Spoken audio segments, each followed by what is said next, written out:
Today on the Stay at Home Chef, I'm showing you how to make beer battered fish and chips. It's fish and chips, so you know this is gonna be delicious. We're gonna start by heating 1 entire quart of vegetable oil in a large pot over medium heat until it reaches 350 degrees Fahrenheit. Then we'll peel 4 large russet potatoes. Then you'll want to slice these into fries, and you can do big wedges, you can do matchsticks, you can do thick little sticks, it really doesn't matter. Then you'll want to pat them dry. You don't want any moisture hitting that hot oil. Then, working in batches, you'll place the potatoes directly in the hot oil. Now don't just plop these in so that they splash, that's a danger. You want to set them in gently, and I prefer using tongs to do that. We're gonna let these fry until soft, which will be about 3 to 4 minutes. Then we're gonna add them back into the oil later to fry again before serving. Then you'll remove them to a paper towel lined plate. Then we can set our chips aside and work on our beer batter. The beer batter is pretty simple. It starts with 1 cup of all-purpose flour.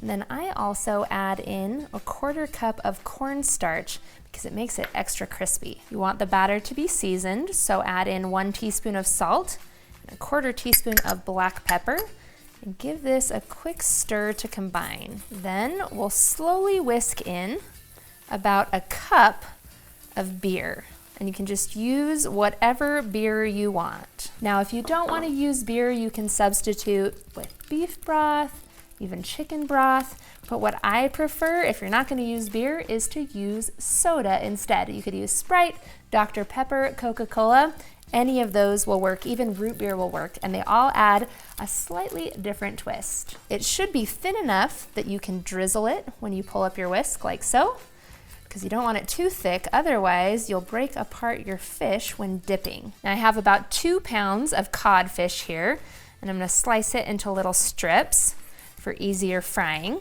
You could also use halibut. I mean, technically you could use any type of fish, but cod and halibut are the most common. So what I'm gonna do is dip my fish directly into the batter, and look how it's nice and well coated. Then we're gently going to add this into our oil to fry. You want to fry it until it's nice and golden brown, which will take about 3 to 4 minutes per side. After a few minutes, just give it a little flip so you make sure it gets fried on all sides. Once they're a nice golden brown, remove them from the oil and transfer them to a paper towel lined plate to drain.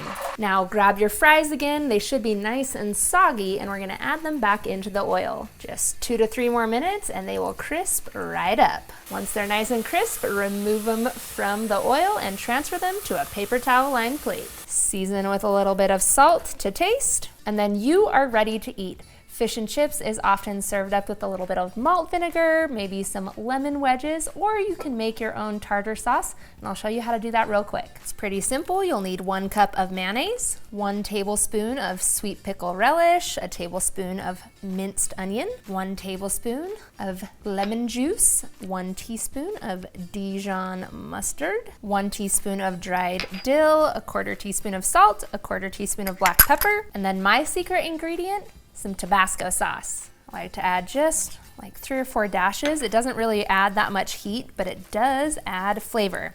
Then stir this all together. And that's it, homemade tartar sauce. It tastes so much better than the kind you buy in a little squeeze bottle, so I always recommend making it fresh.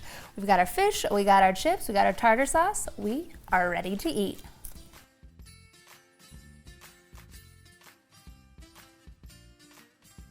Thanks for watching. You can find the full written recipe in the video description.